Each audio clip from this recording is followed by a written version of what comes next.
네, 국민의힘이 신임 비대위원을 발표했습니다. 오늘 시그널픽에서는 김용태 국민의힘 비대위원 내정자와 자세한 얘기를 나눠보겠습니다. 어서 오세요. 네, 안녕하세요. 포천가평 김용태입니다. 예, 지난번에 저희가 모셨을 땐 당선인으로 모셨고 이게 예, 예. 10시에 의결 마치면 비대위원이 되시는 거죠? 그러니까 사실 비대위원 지명 전에 저희가 이제 채널에 정치 시그널에 나오겠다라고 이제 약속을 잡았는데 네. 공교롭게 어떻게 또 그렇게 됐습니다. 그래가지고 저희가 아주 잘 불러놨다. 이게 저희 누가 섭외한지 모르겠지만 거의 뭐 신기가 있는 거 아니냐 뭐 이런 얘기가 예. 나왔는데 뭐 그냥 편하게 비대위원이라고 제가 호칭이 그렇게 나올 수도 있으니까 예, 그렇게 예. 얘기를 하겠습니다. 어제 일단 비대위 인선이 발표가 됐는데요. 뭐 들어가기 전에 뭐 물론 이제 황우여 비대위원장 만나셨겠지만 어떤 각오로 임할 계획이신지가 좀 궁금해요. 제가 지역 안배 차원이나 언론에서 우려하는 것처럼 이렇게 홍일점으로 네, 자리나 차지하려고 들어간 것은 아닙니다. 예, 지금 당이 총선 패배를 했고 굉장히 어려운 상황이에요. 그리고 지금 비대위가 정말 지금 뭐 전대 룰 개정이라든지 네, 총선 패배에 대한 원인이라든지 여러 가지를 잘 당내 갈등을 조율하고 해결해 나간다고 하더라도 사실 칭찬받을 수 있는 지도부가 아니에요. 그만큼 어려운 지도부인데 그럼에도 불구하고 이걸 하겠다라고 마음 먹은 것은 굉장히 오랜 시간을 고민했었는데 아무것도 하지 않으면 아무것도 일어나지 않기 때문이에요. 지금 네. 당이 어렵고 정말 다시 국민께 저희가 다가가고 국민들께 사랑받기 위해서 지도부의 일원으로서 차기 전당대회를 잘 관리할 필요가 있기 때문에 네. 그런 마음가짐으로 좀 시작했습니다. 오늘 정식으로 일단 의결을 거쳐서 임명이 되시고 나면은 저녁에 또 중요한 일정이 있던데 대통령실에 가서 만찬을 하시는 것 같아요. 가면은 이제 대통령을 그렇게 좀 소규모 자리에서 만나는 거는 거의 처음이시지 않을까 근데 싶은데. 저도 지도부 생활했었고 아, 대통령하고 오찬을 했던 경험도 있고 그러시구나. 예. 그러면 오늘 만약에 비대위원이 돼서 가신다면 좀 어떤 얘기를 하고 싶으신지 그럼 뭐 궁금한데. 예. 대통령을 만나 뵙게 된다면 네. 만약에 뵙게 된다면 그러니까 지금 우리가 겪고 있는 이 일상생활에 대한 이야기를 잘 전달하고 싶어요. 많은 국민들이 먹고 살기 어렵다라고 말씀하시잖아요. 네. 저희 지역만 하더라도 뭐 물가가 너무 오른 것에 대해서 정부가 좀 더 적극적으로 나섰으면 좋겠다라고 말씀하시는 분들도 있고 민생 정책 좀 많이 이야기했으면 좋겠다 이런 말씀들 많이 전하시잖아요. 그래서 예. 이러한 정말 일반 국민들의 보편적인 생각을 대통령께 잘 전달할 수 있도록 하겠습니다. 지금 총선이 끝난 지가 한 달 정도가 지났잖아요. 그 이후에 비대위가 좀 꾸려지다 보니까 좀 늦었다라는 말들도 있는데 일단은 새 비대위원 면면에 대해서 너무 그 혁신적이지 않다라는 지적도 있어요. 물론 관리형 비대위를 꾸려놓고 갑자기 혁신적인 인물 찾는 건 좀 이게 모순일 수도 있는데 모두 발언에서도 말씀을 해주셨지만 홍일점 뭐 그런 걸로 들어간 거 아니다라고 하셨는데 나머지 분들이 사실 너무 친윤 색채가 강한 것은 사실이거든요. 그래서 비대위가 보여줄 수 있는 게 뭐가 있을까라는 뭐 그런 우려도 있는데 예.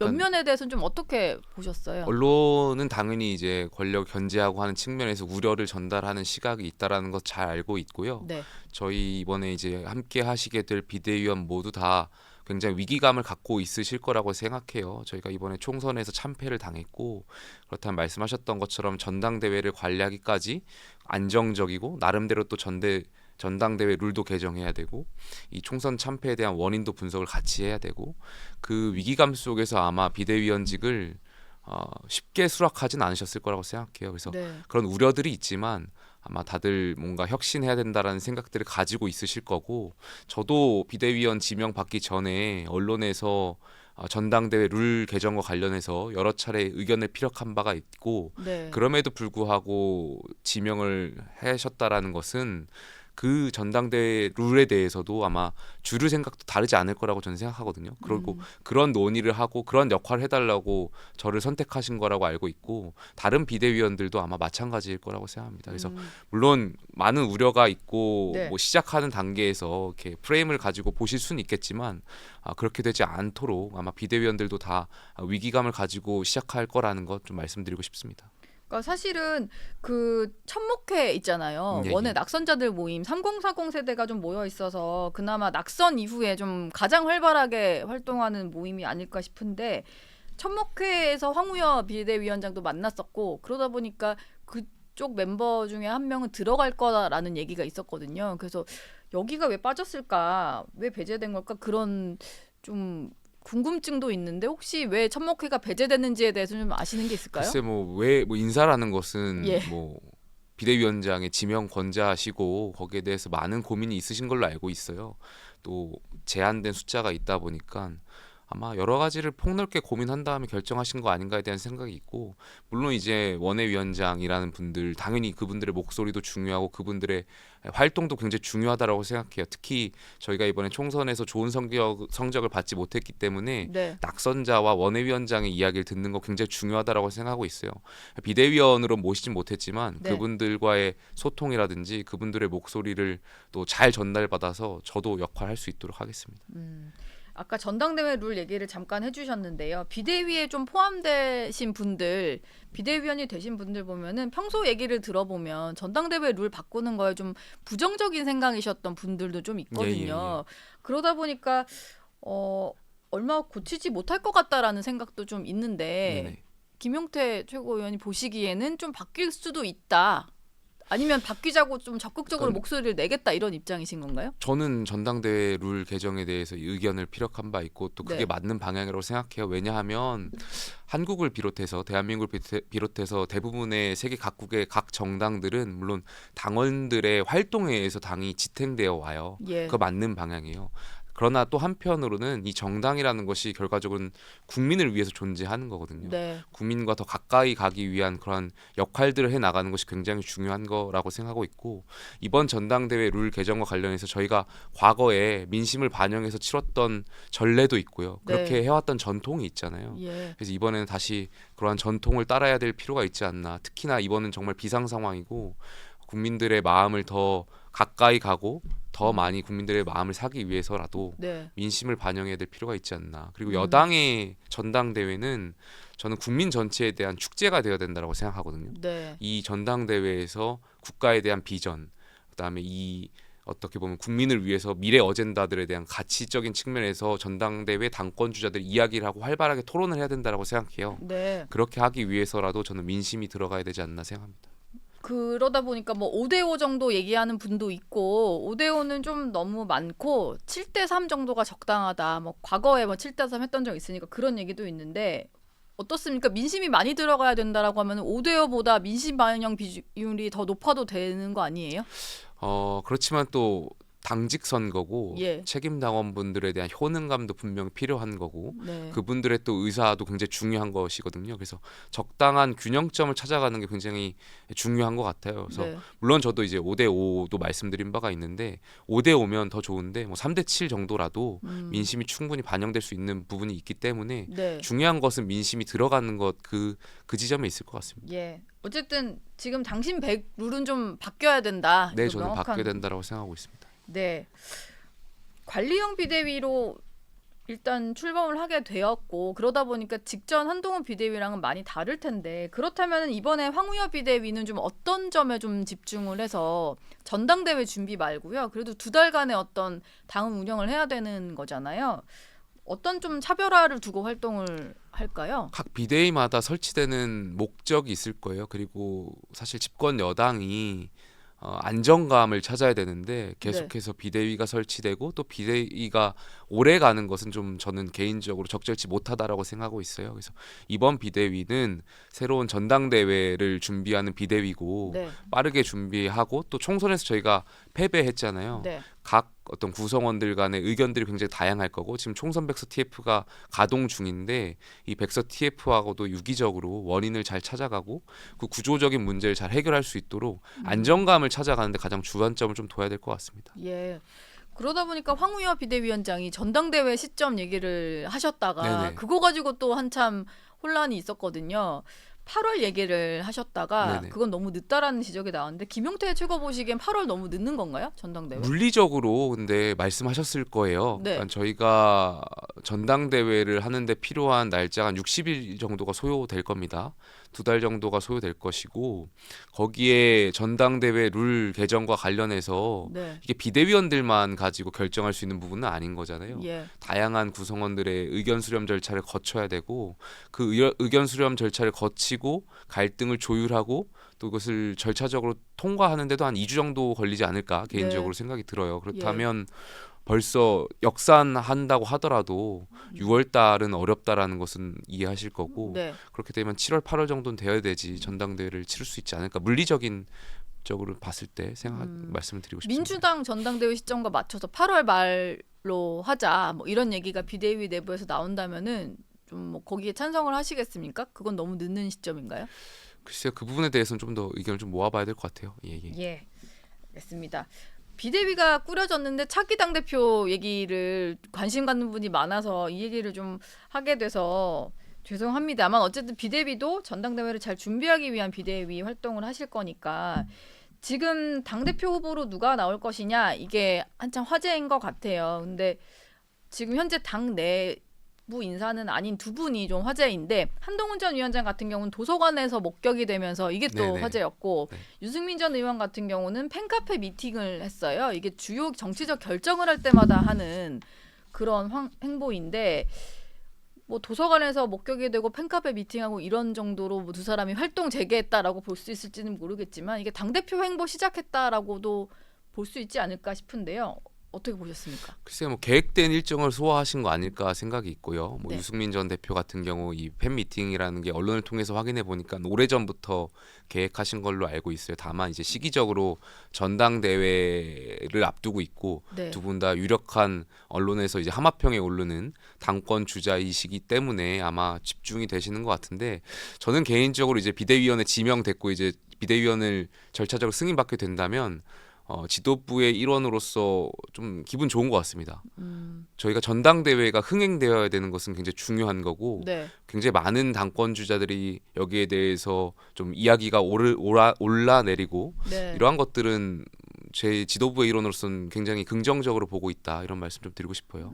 국민의 관심을 받고 네. 또 당권 주자들끼리 어떤 언론의 주목도 받고 이것은 전당대회가 흥행될 수 있다라는 요소가 있는 거니까 예. 그렇게 되는 것은 전 지도부의 일원으로는 굉장히 감사한 일인 것 같습니다. 벌써부터 당대표 적합도 여론조사가 있어서 저희가 좀 조사 결과를 준비를 해봤는데 이게 지난주에 발표된 조사입니다. 근데 보면 특징적인 게 하나 있는데요. 이렇게만 일단 보시면은 당대표 적합도 조사에서 국민의힘 지지층에서는 한동훈 전 위원장이 48%로 거의 과반 가까운 지지를 받고 있고 근데 저거를 그 전체 지금 빨간색으로 돼 있는 건 국민의힘 지지층인 거고 전체를 보면 유승민 전 의원이 28이고 한동훈 전 위원장이 26이거든요. 저런 큰 차이는 어디에서 나온다고 봐야 될까요? 저것만 봐도 지금 당심과 민심이 좀 괴리되어 있다라는 생각도 좀 들거든요. 유승민 전 대표님 같은 경우는 권력의 눈치를 보는 것이 아니라 이제 직언을 세게 하시는 스타일인 것 같아요. 네. 근데 지금 한국 정치가 양 진영 간의 대결이 굉장히 강하게 세게 작용하고 있고 그런 와중에 이제 유 대표님 같은 그러한 직언을 하게 된다면 저희 지지층들 입장에서는 그러한 직언이 조금 불안해지기도 하고 예. 거부감이 드는 것도 있는 것 같아요. 그러다 보니까 그러한 지지율 조사에서 반영되어 있는 것 같고요. 반면에 이제 중도층에서는 유승민 전 대표를 합리적인 보수라고 이제 보고 계신 것 같고 네. 중요한 것은 근데 민주당이나 이러한 쪽에는 뭐 이럴 때는 약간 유승민 전 대표 합리적인 보수라고 보지만 민주당에는 중요한 것은 이렇게 당이나 권력을 향해서 어떤 소신을 내뱉는 인사가 없다라는 것도 중요한 것 같아요. 예.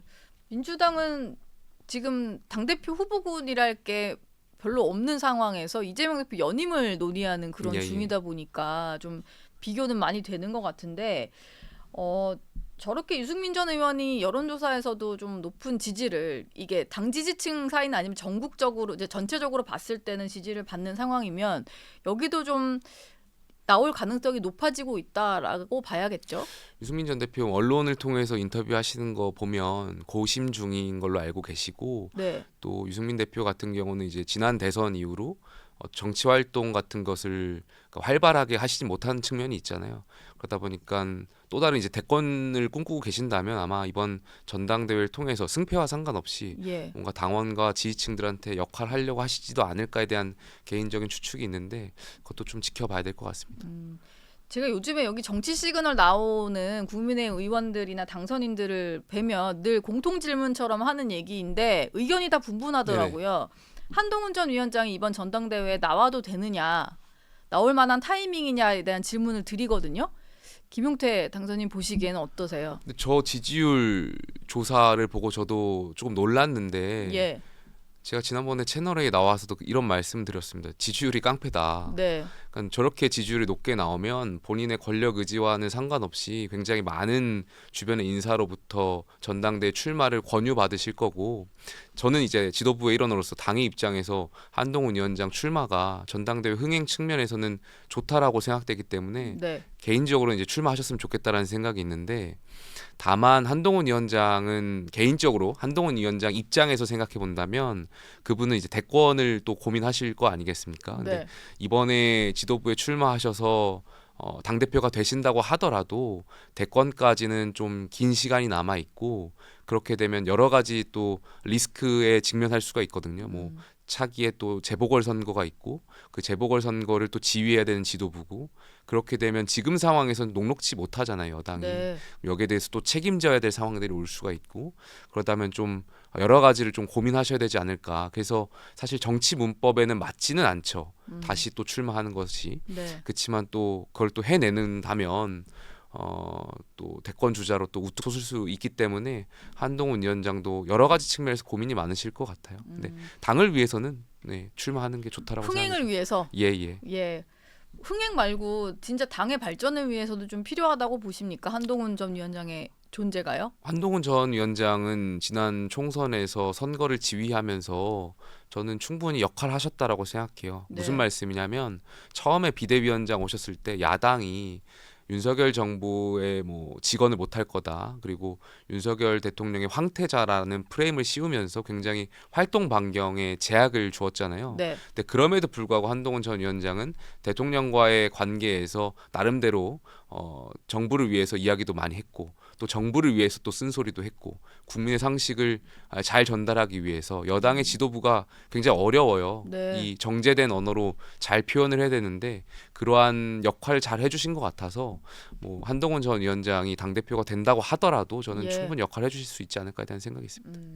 알겠습니다. 최근에 뭐 비대위원도 인선을 하고 당이 조금씩 안정화는 되어가고 있는데 내부에서 좀 의원들 간의 잡음이 있는 사건이 있었습니다. 이철규 의원의 원내대표 불출마를 놓고 배현진 의원과 약간의 진실 공방처럼 좀 얘기가 나오다가 뭐 녹취록까지 공개를 했고 여기에 이제 박정훈 당선인까지 가세를 해서 이철규 의원을 좀 저격을 하고 이런 모양새인데 이걸 두고 뭐 친윤계가 분화하고 있다 이런 분석도 있고 그냥 총선 진 당에서 왜 저러냐 뭐 이런 그냥 안 좋게 보는 시각들도 있는 것 같아요. 보시기에 좀 어땠습니까? 이렇게 서로 저격을 하는 상황에 대해서. 사실 국민들이 봤을 때는 적절치 못한 상황인 것 같아요. 제가 이 의원분들 간의 개인적인 어떤 네. 관계를 잘 모르는 상황에서 언론에 나와서 제가 말씀을 덧붙이는 거는 부적절해 보이고요. 아무튼 어떤 그러한 역할에 대해서 그냥 그런 관계에 대해서 SNS에 감정을 표출하는 일들은 좀 자제해 주셨으면 좋겠다는 말씀 좀 드리고 싶고요. 네. 또 나아가서 당선인들 사이에 그런 이야기는 있어요. 이제 옳고 그름을 떠나서 사인 간의 그 통화 그 녹음을 좀 공개하는 것은 네. 지양했으면 좋겠다라는 당선인들 간의 이야기도 있고요. 그 말씀 좀 대신해서 전달하겠습니다. 다만 예. 아까 좀 다른 이야기인데 조금 전에 이제 전당대회 얘기하면서 제가 한 가지 꼭 말씀드리고 싶은 게 네. 저도 이제 지도부의 일원인데 제가 뭐 특정 주자를 뭐, 지지했다. 지지하고 이런 게 아니라 뭐 한동훈 전 위원장 지금 지지율에 나오는 유승민 전 대표, 뭐 나경원 대표, 전 대표, 안철수 대표 또 원희룡 전 장관 다 훌륭하신 분들이에요. 그래서 저는 이분들이 제 개인적인 바람 다 예. 출마하셔서 당을 위해서 토론하고 이 당의 어떤 미래 비전을 가지고 고민하고 이런 시간들이 있었으면 좋겠어요. 네. 모두 다 이 거론되시는 분들이 당권 주자로서 훌륭하신 분들이어서 그 말씀 꼭 드리고 싶습니다. 예. 그러니까 사실 정치인도 그렇고 그러니까 악플보다는 무플이 더 무서운 것 같아서 예. 관심 없는 정당이 되어버리는 것보다는 그냥 치열하게 좀 싸우고 논쟁하고 이런 정당인 게 제가 생각했을 때도 나은 것 같아서 김용태 최고도 그런 생각 아니실까 싶어요. 많이들 다 나와가지고 경쟁하는 모습을 보여달라 뭐 그런 것 같은데 그런 의미에서 민주당은 상당히 좀 비교되는 행보를 하고 있거든요. 저희 네, 여론조사를 또 하나 더 준비를 해봤는데요. 이재명 민주당 대표에 대한 여론조사입니다. 연임 이거를 물어봤거든요. 근데 이건 일반 국민 여론조사예요. 반대가 일단 더 많아요. 물론 오차범위 내라서 뭐 더 많다라는 표현 좀 그렇습니다만 반대가 45고 찬성이 44인데 이걸 당 지지자들한테 물어봤더니 엄청나게 그냥 이재명 대표는 연임을 해야 된다 이런 식의 답변이 돌아왔어요. 거의 뭐 2배 이상 가까운 사람들이 이재명 대표 연임을 좀 지지를 하는 상황인데 당 내부에서도 당연히 이런 분위기로 좀 몰아가고 있는 것 같습니다. 상대당이긴 한데 좀 어떻게 보셨어요? 뭐 여론조사가 의미가 있나요? 지금 예. 민주당은 국회의장도 이재명 대표인 것 같고 민주당 대표도 이재명 대표인 것 같고 원내대표도 이재명 대표인 것 같고 네. 근데 무슨 저 여론조사가 의미가 있을지는 잘 모르겠습니다. 뭐 예. 언론을 보니까 또 대명이라는 표현들이 인기가 있는 것 같더라고요. 또 대명이요? 또 대표는 이재명의 줄임말이라고 해서 예. 또 대명 이제 언론에서 많이 이야기를 하고 있는 것 같아요. 네.